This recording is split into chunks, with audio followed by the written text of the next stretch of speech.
नमस्कार मित्रांनो. तर थंबनेल बघून तुमच्या लक्षात आलेच असेल की ही आमची पहिली रोड ट्रिप आहे, ती पण अचानक ठरलेली.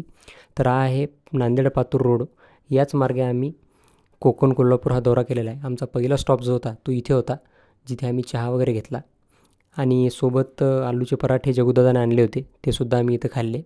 हा स्टॉप झाल्यानंतर आमचा डायरेक्ट दुसरा दिवस उजाडला, जो की कोल्हापूर होता. कोल्हापूरला आम्ही महालक्ष्मी मंदिराचे दर्शन घेतले होते. कोल्हापूरला महालक्ष्मी मंदिराचे दर्शन घेतल्याच्यानंतर आम्ही या ठिकाणी गेलो. या ठिकाणाची ओळख सांगण्याची काही आवश्यकता नाही. हे आहे शाहू पॅलेस, तुम्हाला माहीतच असेल.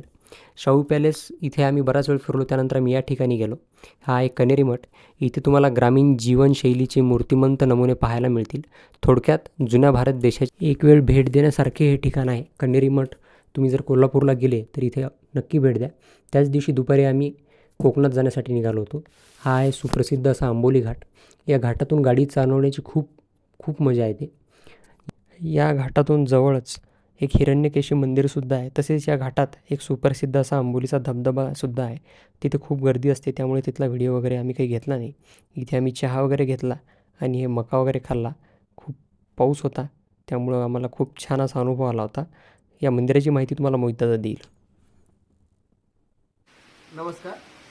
आंबोलीजवळ हे हिरण्यकेशी मंदिर आहे. अतिशय निसर्गरम्य ठिकाणी असलेलं हे मंदिर आहे. तुम्ही बघू शकता कॅमेऱ्यामध्ये. पूर्ण निसर्ग सानिध्यामध्ये आणि अगदी मधोमध हे मंदिर वसलेलं आहे. आजूबाजूला अत्यंत निसर्गरम्य असा परिसर आहे. खाली कुंड आहे. त्या कुंडामध्ये एक हेरिटेज असलेले, वर्ल्ड हेरिटेज असलेले मासे आढळतात. प्रत्येकाने ते नक्की भेट द्यावी. अत्यंत शांतता आहे या मंदिरामध्ये. तर हा आहे आणि आता खूपच आमचा अप्रतिम तिसरा आहे. दिवस. हा धन्यवाद. आहे देवबाग बीच. आमच्या रिसॉर्टच्या अगदी 500 फुटांवर असेल हा बीच. सकाळी सकाळी इथे खूप शांतता होती. या बीचवर आम्ही 7-8 लोक असू फार फार तर. यानंतर आम्ही दुपारी गेलो होतो वॉटर स्पोर्ट्स करण्यासाठी. वॉटर स्पोर्ट्समध्ये इथे तुम्हाला खूप ॲक्टिव्हिटीज मिळतात. तुम्ही जर कोकणात गेले तर jet ski riding, banana ride, slipping bumper ride, sitting bumper ride, parasailing ride वगैरे वगैरे तुम्हाला मिळेल. तुम्ही बघू शकता आम्ही कशी मजा करून राहिलेलो आहोत. आम्ही ह्या सर्व ॲक्टिव्हिटीज करण्यासाठी सिंधुदुर्ग किल्ल्याजवळ गेलो होतो. तुम्ही बघू शकता धनंजय सर खूप आनंद घेऊन राहिलेले आहेत. आमच्या स्पोर्ट्स ॲक्टिव्हिटी ज्या आहेत त्या तिथे 1200 रुपयापासून एक 5000 रुपयापर्यंत आहेत. तुम्ही तिथले जे एजंट्स वगैरे असतात त्यांच्यासोबत कॉन्टॅक्ट करून सर्व माहिती घेऊन हे सर्व गोष्टी करू शकता.